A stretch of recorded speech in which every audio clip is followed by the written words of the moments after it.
3, 2, 1, go.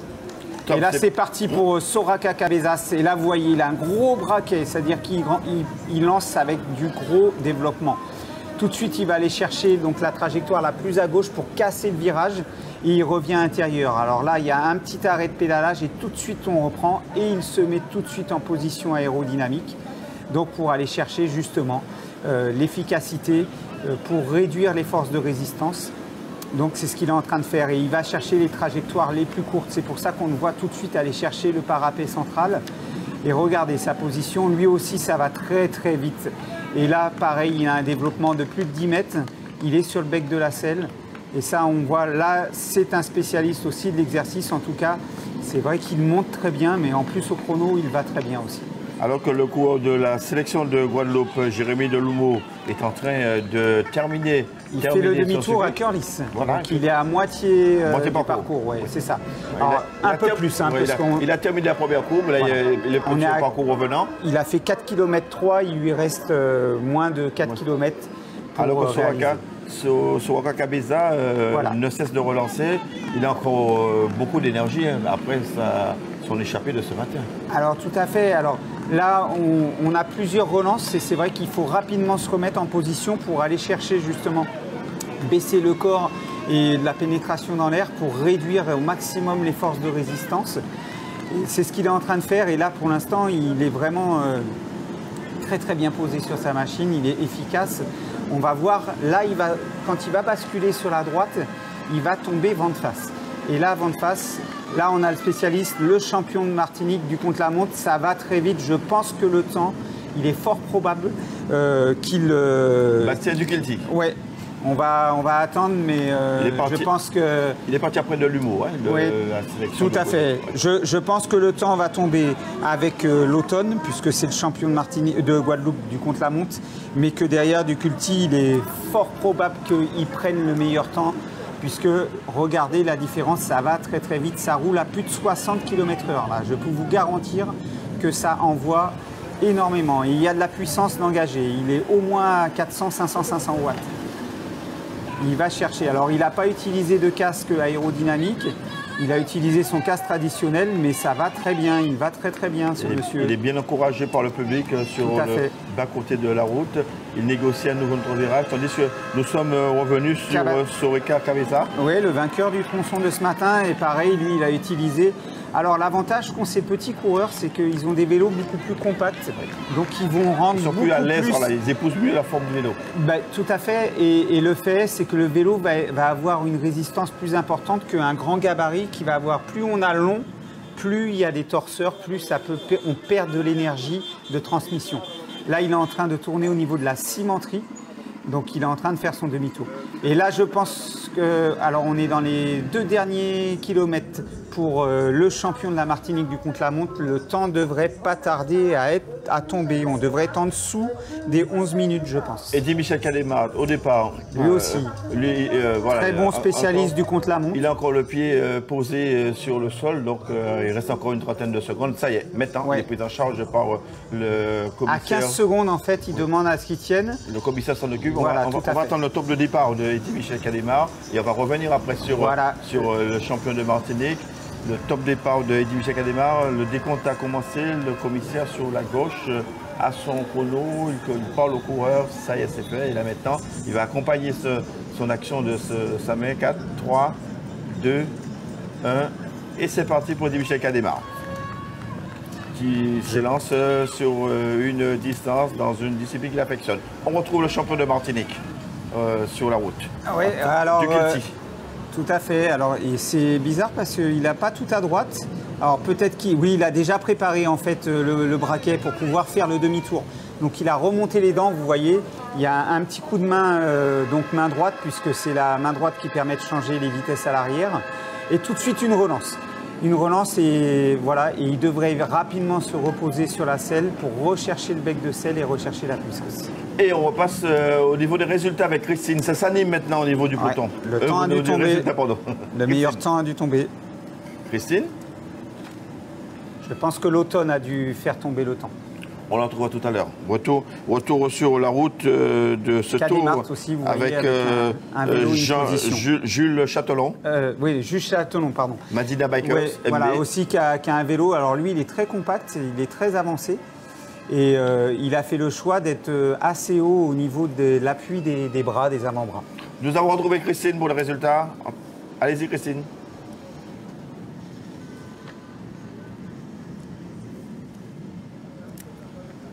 Donc, on poursuit en attendant Will Dylan au départ, le champion de la Guyane, alors que sur le circuit, nous terminons avec Jules Châtelon, qui Madina Bikers, qui est un jeune, c'est un espoir, il participe à ce tour. Tout à fait. C'est son premier tour, il en tire déjà de bons enseignements. Alors Châtelon, oui, c'est un jeune, il rentre dans le classement des jeunes, des jeunes, oui. Des espoirs. Parce qu'il y a plusieurs classements dans la compétition. Tout à fait, il est bon contre la montre. En plus, là, lui, il a fait le choix aussi d'utiliser une roue lenticulaire. Au départ, Dylan Will de la sélection de la Martinique, de la Guyane, le champion des ultramarins. Le champion de France ultramarins, ouais. Ah, ça va bien. Alors, vous voyez, lui, c'est vraiment un profil, c'est aussi, il fait du triathlon de temps en temps. Et il a une position un peu plus de triathlète. Vous voyez, il va chercher au niveau des coudes. Il est assez relevé. Alors, il a le dos très très plat. Il aurait fallu qu'il puisse mettre sa tête bien dans le droit pour que, justement, la résistance de l'air soit la plus efficace possible. Donc là, il perd, quand il fait ses mouvements de tête comme ça, il perd un petit peu. Mais comme il est très... En fait... Il a un apprentissage aussi. Alors oui, sauf que en fait, si vous voulez, ce qui se passe, c'est que le coureur fait tellement des efforts qu'il sort de sa zone de confort, donc il baisse la tête.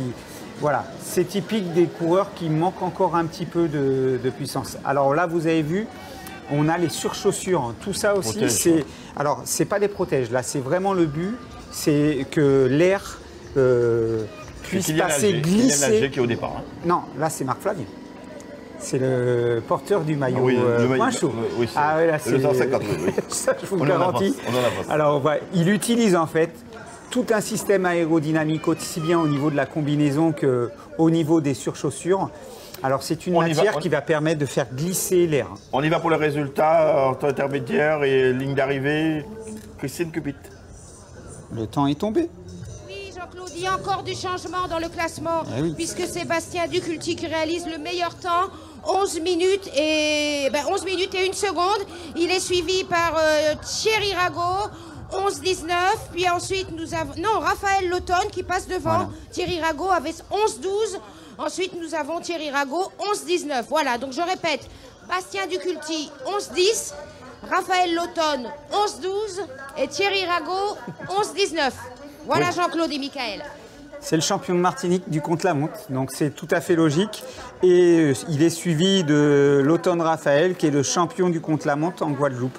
Donc voilà, mais par contre, je m'attendais à ce qu'il descende en dessous les 11 quand même. Ça veut dire que les organismes ont quand même été esselés de la première étape et du premier tronçon de la deuxième étape. Attendons maintenant l'arrivée de Dylan Will pour avoir une référence. Il devrait se situer dans les 11-10, 11-12, 11-13. Ouais, je pense. Les autres champions de la discipline sont là. Oui, tout à fait. Alors, j'attends quand même, parce qu'il est fort probable que Christine nous appelle en nous disant que Diego Armando Soraca est peut-être encore fait descendre le temps. Et là, est passé sous les 11 minutes. Là, c'est la ligne d'arrivée avec Motard de la gendarmerie qui s'avance. Et c'est un coureur qui termine le sprint. C'est le coureur de la défense. De la défense, voilà. Voilà, tout à fait. C'est normalement, c'est Taillandier. C'est Axel Taillandier, c'est le meilleur. Voilà, il vient de franchir la ligne. Axel Taillandier, qui n'a pas utilisé de vélo de chrono, donc qui normalement a perdu quand même une belle poignée de secondes, parce que je vous garantis que ça fait une différence énorme en termes de résistance dans l'air, en termes d'efficacité sur un contre-la-montre qui est aussi technique que ça. On va solliciter Christine plus souvent. Oui, là maintenant, de toute façon, les temps vont tomber. On va solliciter Christine plus souvent. Allez-y, Christine, allez-y.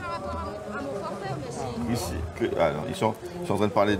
Elle n'est pas, prête. Alors, pas de changement. Non, je suis prête, mais il n'y a pas eu de changement là pour l'instant. Rien ne change. Hein. Toujours 11-10 du Culti. Le classement reste le même. Ça devrait pas tarder. Non, par contre, c'est pas 11-10, c'est 11. C'est pas 11-10, c'est 11-01. 11-01, oui. Pour du Culti, c'est 11-01. Christine, ça va peut-être bouger. Elle ne bouge toujours pas, je regarde. Sauf au niveau de la 3e place, c'est Axel Taillandier qui fait 11-17 et 76 centièmes. Donc je vous répète le classement. Première place, Bastien Duculti, 11-01-74. Deuxième, Raphaël Lautonne, 11-12-16. Et puis troisième, Alex Taillandier, 11-17-76. Merci Christine, à tout à l'heure. Meilleur temps du Culti. Et pour l'instant, nous retrouvons Marc Flavien sur le circuit. Oui, et on devrait avoir l'arrivée donc de Soraka Cabezas. Et je pense que Christine risque de rentrer dans les 3 premiers, voire peut-être prendre le meilleur temps. Et là, on voit à l'écran Marc Flavien qui est très très bien positionné sur sa bicyclette. Là, il a vraiment utilisé, c'est un vélo de contre-la-montre, hein, c'est pas le vélo qu'on peut utiliser sur les courses en ligne, donc sur les autres étapes. C'est vraiment ce type de vélo qui est spécialisé pour faire un effort individuel et un contre-la-montre. Là, on retrouve le coureur Roras. Oui, Roras. Non, c'est Roras 73. Oui, tout à fait, c'est ça. Il va aborder le dernier tiers du parcours. Il est déjà sur le boulevard de Fort-de-France. Il va remonter tout à l'heure en sens inverse et franchir la ligne d'arrivée. Et derrière lui, il y a normalement Eddy Michel Cademart. Alors vous voyez, c'est voilà, Roas, c'est plus un profil de grimpeur, mais il va très bien. Il a fait le choix aussi d'utiliser un vélo de contre-la-montre avec une roue anti-cuir à l'arrière et une roue avec une jante très très large devant, à rayon. Et là, on commence à arriver dans les 8 premiers du classement général.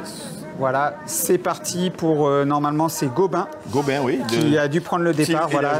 Voilà, c'est exactement ça. Il reste 6 coureurs en course. Donc, c'est le 6e coureur du classement général. Hein. Ouais. Donc là, on rentre dans le top 5. Donc, on est déjà passé toutes les 2 minutes d'écart. Il faut savoir que jusqu'à 10, on était à 1 minute et les 10 derniers sont de 2 minutes en 2 minutes. Et là, on a retrouvé Rojas sur le parcours. Voilà, tout à fait. Sur la fin du parcours. Hein, là, je pense que Christine pourrait nous donner le temps de Soraka Cabezas qui va nous... On va voir s'il a récupéré de son effort et de sa victoire de ce matin. Mais je pense que lui aussi, il a dû faire un bon temps. Christine, a-t-elle des temps à nous communiquer? Effectivement, il y a du changement, ça vient de changer. C'est Jules Châtelon des Madinina Bikers qui réalise le meilleur temps. 10 minutes 53 secondes, Jean-Claude et Michael. Ensuite, nous avons Bastien Duculti, 11-01, suivi de Soraka Cabezas Diego de la pédale pilotine, 11-09. Donc je répète, Jules Châtelon premier en 10-53, deuxième Bastien Duculti 11-01, troisième Soraka Cabezas Diego 11-09. Merci Christine. Jean-Éric Abimana, porteur du maillot du Grand Prix de la Montagne, leader pour l'instant de ce classement. Et sur la rampe de lancement, il ne restera plus que 4 coureurs après son départ. Au niveau du classement, je rappelle que c'est Jules Châtelon qui détient le meilleur temps pour l'instant.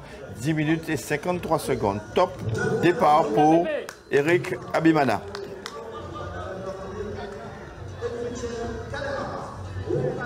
Tout de suite, il met déjà pour pouvoir rester dans une bonne position.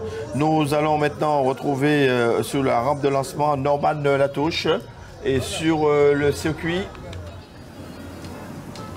Voilà, sur le circuit avec nous en train d'évoluer pour l'instant, Kylian Alger. Kylian Alger qui est suivi par une de nos motos, le coureur de la JC 231. Alors, il faut savoir que Jules Châtelon... André Rizal pour les images. Oui, tout à fait. Alors, on voit il est bien positionné, Kylian Alger, lui aussi. Hein, il monte en puissance Pour l'instant, c'est celui qui réalise la meilleure performance pour le team de la JC 231, Club du Robert. Il va bien couper ses trajectoires, il évite justement tous les passages des bouches d'égout où il y a des nids de poules, comme on voit. Là, il va aller chercher la trajectoire. Alors, il apprend un petit peu intérieur, on aurait dû être extérieur, intérieur, extérieur. C'est pour pouvoir gagner, aller au plus vite et au plus droit dans le contre-la-montre. Tous ces positionnements font qu'on réduit la distance, on réduit le coefficient de pénétration dans l'air. Il a lui aussi fait le choix d'utiliser un vélo de chrono. Alors que... Oh, il a relâché avant. Il a relâché avant. On revient avec... Dylan Alger, Kylian Alger, tout à fait. Kylian Alger qui, voilà, il est en train de se battre contre lui-même parce que vraiment c'est un effort solitaire. Il faut vraiment se faire mal. Grand animateur de la première étape hier. Tout à fait, il était présent aux avant-postes. Et présent dans le groupe final. Aujourd'hui, tout à fait. Aujourd'hui, il est encore là. Et c'est pour ça qu'il est, c'est le deuxième Martiniquais, hein, enfin pur Martiniquais, puisque il est juste après Edwin Nubul. Donc là, c'est parti pour Herman Latouche. Oui, Herman Latouche aussi, qui est un bon coureur en contre-la-montre aussi, qui devrait réaliser une belle performance. Donc voilà. Mais d'ici peu, je pense que le temps de Cademart, je serais curieux de savoir, voire de Marc Flavien. Il est fort probable que Marc Flavien puisse descendre aussi en dessous les 10 minutes. Alors, Christine, avez-vous d'autres temps à nous communiquer entre-temps? On approche à la fin. Je n'ai pas... Oui, je peux effectivement vous communiquer, Michael et Jean-Claude, le temps d'Eddy Michel Cademart qui vient de tomber. Il réalise un temps de 11 minutes, 25 secondes et 16 centièmes. Nous n'avons pas encore vu Marc Flavien, mais ça ne saurait tarder. Merci. Et Will Dylan. Eddy Michel Cademart, c'est 11 minutes 25. Oui, d'accord. Et le champion ultramarin. Nous attendons aussi le temps de Will Dylan, de la sélection de Guyane, le champion des Outre-mer, qui ne devrait pas tarder à arriver d'un instant à l'autre. Ne devrait pas tarder. Alors, d'autres coureurs franchissent en sens inverse de l'autre sens. C'est Will Dylan, justement. C'est le meilleur jeune, enfin, le deuxième meilleur jeune qui vient d'arriver. Will Dylan, le champion ultramarin, avec son maillot rouge qui porte pour Abimana. Alors que sur la rampe de lancement, c'est Edwin Nubul, du vélo club du François. Tout à fait, pareil, qui a fait un choix d'un vélo de chrono, par contre, qui lui a utilisé pas de roues lenticulaires, il utilise des roues avec des jantes très très larges, comme vous voyez. C'est du carbone, le vélo est en carbone. Ultra léger. Voilà, tout à fait. Avec, alors vous voyez le cintre, c'est pour ça que ce sont des vélos de contre-la-montre, le cintre est plat. Tout ça, c'est pour fendre l'air, pour augmenter le coefficient de pénétration dans l'air, toujours pareil. Voilà, tout à fait. Et il y a une ouverture. Donc le système de frein est différent. Le changement de vitesse, il se situe au niveau des barènes, c'est-à-dire que quand il va poser ses deux avant-bras sur les supports d'avant-bras, il aura le changement de vitesse au niveau du bout des guidons. Alors pour l'instant, il a accès qu'au frein. Et là maintenant, ça y est, là maintenant il a accès de nouveau au changement de vitesse. Et c'est là qu'il va pouvoir changer ses vitesses. Il est très bien posé. Alors maintenant, le choix de la trajectoire, il aurait pu rentrer un petit peu plus sur l'intérieur pour essayer de couper le vent. Christine, Cupid, au résultat? Oui, alors vous me demandiez le temps de Will Dylan, il fait 11,08. Hein. Donc ce qui veut dire qu'à mon avis, bah oui, il passe en 3e position. Jules Châtelon est toujours premier avec un temps de 10,53. Bastien Duculti, toujours 2e avec 11,01. Et 3e, Will Dylan de la sélection de Guyane qui fait 11,08 et 80 centièmes. Merci. Le temps à battre, 10,53. Marc Flavien. Je pense que Marc Flavien va réussir parce que, alors, il faut savoir aussi sur un contre-la-montre, on utilise des tableaux de marche. C'est-à-dire qu'en fonction du parcours, on détermine des temps de passage et ça permet aux coureurs voir des temps de passage avec des puissances en watts pour voir si on est dans les temps ou pas. Edwin Nubul qui est actuellement à l'image. Hein. Tout à fait. Et se prépare Gert Kiviskit. Voilà. Un autre grand client, spécialiste du contre-la-montre et surtout de l'effort en solitaire. vainqueur de la grande majorité des épreuves. C'est le podium, hein, actuellement c'est le podium du Tour, c'est le deuxième du Tour qui va s'élancer. Donc lui, il a fait par contre là, c'est vraiment un contre-la-montre et il a utilisé le vélo vraiment le plus adapté, avec une roue lenticulaire, une roue avant carbone, mais avec vraiment les jantes les plus larges possibles. Et là, attention, je pense forcément qu'il va aller chercher ce contre-la-montre. En attendant, je rappelle le temps à battre, 10,53, détenu par Jules Châtelon du Madina Bikers pour l'instant, alors que nous sommes déjà revenus sur le circuit avec Edwin Nubul. Alors vous voyez, il est en avant un petit peu, toujours sur le bec de selle, parce qu'on va rechercher justement la puissance. Et l'engagement, c'est la position du rouleur. On tire sur les bras, on gaine. Vous voyez le mouvement au niveau de l'abdomen, qui respire énormément, il cherche à être le plus droit possible. Les pieds tournent très bien. Voilà, tout à fait. Alors après, voilà, quand on baisse la tête comme ça, c'est parce qu'on cherche justement à être concentré uniquement sur son pédalage. Il a une bonne descente, on voyait, il a un engagement qui est au niveau du pied, il a une bonne remontée. Alors il faut savoir aussi que le pédalage, ça s'apprend, l'ergonomie de pédalage. Christine, avez-vous des temps à nous communiquer? Oui, Jean-Claude, celui de Marc Flavien des Madinina Bikers qui réalise un temps de 11 minutes, 20 secondes et 42 centièmes. Il fait mieux que Eddy Michel Cademart, hein, qui avait fait tout à l'heure 11 minutes, 25 secondes. Et là, nous venons de... Là, il y a un coureur qui vient de passer, mais on n'a pas encore son temps. Donc, le dernier temps affiché, c'est celui de Marc Flavien, 11 minutes, 20 secondes et 42 centièmes.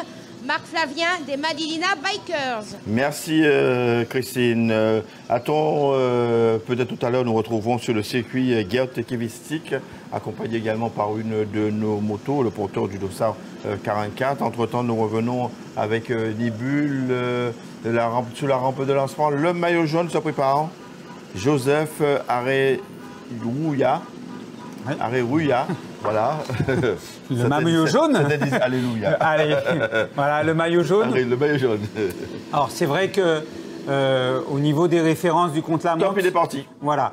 Alors c'est le dernier coureur, il est parti, le maillot jaune, donc il est également sur le circuit. Voilà, il sera accompagné par une de nos motos. Vu l'écart qu'il a, à part Kivitski qui peut-être lui gravir quelques secondes, de là à perdre 50 secondes, je pense que il devrait encore avoir ce maillot jaune. Mécanique. Oui, tout à fait. Après, oui, ça fait partie. Mais bon, sur un chrono comme ça, ils ont bien repéré le parcours. Ils évitent justement toutes les zones où on peut crever, où on peut avoir un saut de chaîne. Mais bon, il ne devrait pas avoir de problématique. Sans oublier que l'organisation demande le plus souvent un nettoyage du parcours. Oui, tout à fait. Ça a été... Justement pour enlever les gravillons, tout le reste. Regardez, voilà, la route est très très propre. Voilà. Alors on va chercher, bien sûr, là il vient prendre au milieu de la route puisque le virage est légèrement gauche. Donc il cherche une trajectoire toujours la plus courte possible. Là par contre on a une zone qui est vraiment abîmée avec le bitume. Il y a beaucoup de nids de poules. Donc là il y a un fort risque. Et toujours pareil, il prend intérieur et il va sortir extérieur. Mais il ne sort pas trop, il était efficace et c'est propre. Le maillot jaune. Avec le maillot jaune maintenant. Ah, ça va vite pour le maillot jaune aussi. Attention, ça envoie. Alors, il a fait le choix d'une roue lenticulaire et d'une roue traditionnelle à l'avant. C'est une jante carbone, mais c'est une roue qu'on peut retrouver sur les étapes traditionnelles. Alors après, il est peut-être pas super bien positionné. J'avoue que je pense qu'il y aurait quelques petits réglages parce que vous voyez, son genou passe très très près au niveau de son coude. Je pense qu'il y aurait moyen encore de gagner en efficacité et en coefficient de pénétration dans l'air, en le positionnant différemment.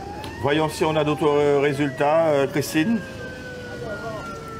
Oui, Jean-Claude, nous avons le temps de Kylian Alger de la team JC 231 qui réalise un temps de 11 minutes, 14 secondes et 70 centièmes. Selon mes calculs, si je ne me suis pas trompée, il devrait passer devant monsieur Raphaël Lautonne. Ah non, même pas. Non, il passe en 4e position, puisque Raphaël Lautonne a fait 11-12.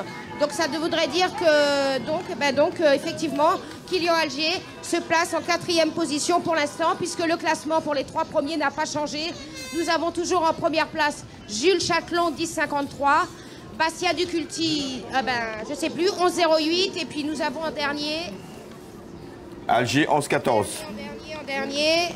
Voilà, 11-14. Voilà. Et l'automne en troisième position avec un temps de 11-12. Voilà, pour l'instant. 11-12, exactement. Merci Christine, à tout à l'heure pour une autre synthèse. On retrouve sur le circuit Edwin Nubul. Edwin Nubul qui... il réalise un bel exercice. Voilà, bel exercice pour le premier Martiniquais. Alors vous avez vu, on est sur du 8 km. On est sur un effort de 10 minutes, il n'y a pas de bidon parce que là, ça ne sert strictement à rien. Il a fallu... Ça représente du poids sous le vélo. Voilà, c'est ça. Alors on baisse au maximum le poids du vélo, mais en sachant quand même qu'il y a un poids à ne pas dépasser, hein, enfin à être pas en dessous. En dessous. Voilà, tout à fait. Ça, c'est dans la réglementation. Donc voilà. Mais il est très bien posé, il a un très bon développement. On sent que le coup de pédale est propre. Il y a une ergonomie de pédalage qui est correcte, il a une remontée au niveau de la cheville, vous voyez. Quand on voit que ça commence à ce qu'on appelle avoir les soquettes lourdes, où on voit que le bassin se déforme, bouge, là il est très très bien posé sur sa machine et l'effort est propre et constant. Le circuit proposé cet après-midi passe notamment au son moment au giratoire de Kerlis. Ils feront le demi-tour tout à l'heure. Ils vont passer par l'avenue Maurice Bishop, la place François Mitterrand, la Promission, avec une arrivée en passant par le boulevard Général de Gaulle, avec une arrivée prévue face au boulevard Chevalier Sainte-Marthe. Le maillot jaune, on a l'impression qu'il n'avance pas trop là, en ce moment. Alors en fait là il était sur le fond plat montant, hein, c'est pour ça. Mais par contre comme je vous ai dit, dans la position on voit bien qu'en fait il a les jambes ouvertes. Donc automatiquement il y a un passage d'air qui fait en soufflerie. Je pense qu'il y aurait vraiment un travail à faire à le repositionner. Alors que vous voyez, Edwin Nubul, il est bien propre. Il y a très très peu de passage d'air. Et donc ça crée moins de turbulence au niveau du vélo. Et c'est beaucoup plus efficace. Le premier Martiniquais de la compétition. Il devrait faire un bon temps aussi, Edwin Nubul. À l'issue donc de l'étape d'hier, bon comportement également ce matin aux avant-postes, hein, limitant les dégâts. Donc cet après-midi, il assure l'essentiel, conserver sa troisième place avant l'étape de demain et surtout l'étape de mardi avec une arrivée au Makuba. Alors c'est là où on verra si justement Edwin a changé un petit peu sa façon de faire. S'il arrive à passer la montagne, c'est un coureur qui est très performant. C'est le plus régulier de cette saison, c'est donc objectivement c'est le meilleur Martiniquais sur la saison 2022, puisque c'est lui qui est le plus régulier dans tous ses résultats. Il est présent sur tous les podiums quasiment de chaque épreuve. Et on a récupéré le deuxième au général, Gers Kivistik, avec son maillot cyclamen. C'est le deuxième. Parti en avant-dernière position, qui semble vraiment tout rechercher lui. Il est dans une course, rattraper les secondes pour lui. Alors rattraper les secondes, mais je pense qu'il va prendre la victoire du contre-la-montre. Je m'avance peut-être un peu, mais vu l'allure qu'il est là, il est fort probable qu'il réalise le meilleur temps. En tout cas, il va être en dessous les 11 minutes. Parce que là, on voit vraiment une différence. Attention, ça envoie énormément. Alors, le passage des Dodanes, bien évidemment, on voit la roue arrière un petit peu qui saute. Mais tant qu'on reste bien positionné, ça évite de se retrouver justement, de perdre l'équilibre. Et il fait le choix de rester sur les avant-bras. Il gaine, parce que si on ne gaine pas, l'avant justement va partir un petit peu en hauteur. Ah, non mais là Jean-Claude, je vais vous dire, il ne sait même pas s'il est rouge, vert, jaune. Là, le cerveau, il est débranché, c'est faire l'effort au maximum de la souffrance. On crée des acides lactiques, on crée des déchets au niveau du sang et des déchets qui s'accumulent au niveau des muscles. Je peux vous garantir que là, au niveau des membres, des muscles, ça fait très très mal. Là, ça pique, ça brûle. Et en termes de souffle, il est au maximum de sa capacité. Voyons maintenant c'est Edwin Nubul, voilà, on le retrouve tout de suite, Edwin Nubul qui est en train de terminer, qui amorce, je crois, son dernier virage, qui a la ligne d'arrivée en vue, alors que Kivistik est en train d'amorcer aussi son retour sur le boulevard. Donc, et que Arioula, le maillot jaune, n'est pas très loin. Alors, Il a dû reprendre du temps parce que vu qu'il tourne à la Croix-Mission, il est à moins de 2 minutes d'écart avec Didwin Nubul. Nubul qui, je pense, doit être dans les 11 minutes, voire peut-être en dessous. Nubul? Oui. Eh bien justement, Nubul vient de franchir la ligne, mais on n'a pas encore son temps, mais il y a du changement dans le classement, hein, puisque c'est Norman Latouche a pris la 3e place. Il est passé devant Sokara, Cabeza Sokara. Donc Nubul, c'est 11, 32, 22. Ouais. 11, 32, 22. Nous avons aussi... Allez-y. Voilà. Et je vous donne d'autres temps. Celui de Kylian Alger, 11, 14, 78. Johan Gobin, 12, 01, 50. Jean-Éric Abimana, 11, 19, 60. Et Norman Latouche de l'entente CCVUC qui vient de faire 11 minutes, 04 secondes, 55 centièmes et qui se place en 3e position. Vous n'avez plus que deux coureurs voilà. En compétition. Oui, le deuxième, donc Gert Kiviski et Joseph Areouya. Il est fort probable que le temps tombe. Le temps à battre est de 10,53, Christine. Oui. Et je pense que vous allez nous annoncer ça, mais il doit être dans le top 3, voire peut-être remporter. Kiviski est arrivé. Il devrait réaliser un bon temps. Alors que le maillot jaune, oui, le maillot jaune va bientôt également tourner et amorcer la dernière ligne droite. Ouais. Alors il va aller tourner là, la Croix-Mission, ça veut dire que Kivinski a repris du temps sur le maillot jaune. Et peut-être qu'il va lui reprendre au moins 40 secondes, il est fort probable. Oui, tout à fait. Ah, quarantaine de secondes, mais sur le général, ça peut faire basculer le classement. Il est fort probable. Il était à 57 secondes. Alors, le temps de Kiviski, Christine? Oui, effectivement. Alors, Kiviski qui passe devant puisqu'il réalise le meilleur temps. 10 minutes, 51 secondes et 48 centièmes. Il passe donc devant Jules Châtelon qui avait réalisé 10,53. Et en 3e, nous avons donc Bastien Duculti, 11,01. Donc pour Kivistik, 10, 51, 48. D'accord. Et là, ça va être important parce que j'ai bien peur que le maillot jaune, il est menacé. Il va être menacé parce que le temps que vient de réaliser Kiviski, il est fort probable que le maillot jaune perde son maillot jaune au profit de Kiviski. Ou stratégie de course, se débarrasser du maillot avant... Je pense pas. Honnêtement, pas sur un chrono. Un chrono, non, il n'y a pas à perdre le maillot là. Alors, c'est clair que ça fera un poids de course moins pour la PP. Mais bon, en tout cas, ça peut être une bonne stratégie. Hein, parce que Kiviski, il va être obligé de faire rouler son équipe. Et là, ça va être un peu plus délicat. Parce moi, je joue la stratégie.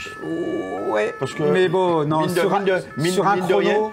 La pédale pilotine supporte le poids de la course. Oui, depuis le début, mais elle va le supporter jusqu'à la fin du tour. Hein. Oui, mais lorsqu'on n'a pas l'option maillot jaune et la gestion de course, alors que le maillot jaune est en train d'arriver, on aura 130 dans quelques secondes. Est-ce qu'il a perdu le maillot jaune ou pas? On va le savoir tout de suite. C'est sûr qu'il n'a pas battu Kiviski. Il doit être dans les 11 passés. Il doit être dans les 4 premiers ou 5.